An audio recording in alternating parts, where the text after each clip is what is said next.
সবচেয়ে বড় কারণ। বাংলাদেশে গেল ৭৫ বছর ধরে বড় ভূমিকম্প না হলেও ছোট ছোট ভূমিকম্পে বহুবার কেঁপে উঠেছিল ঘনবসতিপূর্ণ এই দেশ।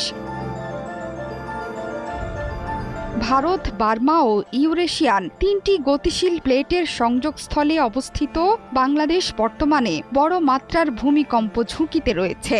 গতকাল ৭.৭ মাত্রার বিধ্বংসী ভূমিকম্পের আঘাতে মিয়ানমার ও থাইল্যান্ড লণ্ডভণ্ড হয়ে গেছে। বিধ্বস্ত ব্যাংককে মাটির সঙ্গে মিশে গেছে ৩০ তলা ভবন। ঘোষণা করা হয়েছে জরুরি অবস্থা। ভূতত্ত্ববিদরা বলছেন, এই ভূমিকম্প যদি বাংলাদেশমুখী প্লেটে ঘটত তাহলে এমন এক ভয়াবহ পরিস্থিতির উদ্ভব হতো যা অকল্পনীয়। বাংলাদেশ সহ ভারত ও মিয়ানমারের কিছু অংশ জুড়ে সুবিশাল চ্যুতি বা ফল্ট থাকায় একটি দেশে ভূমিকম্প হলে তার পাশের দেশে যে কোনো মুহূর্তে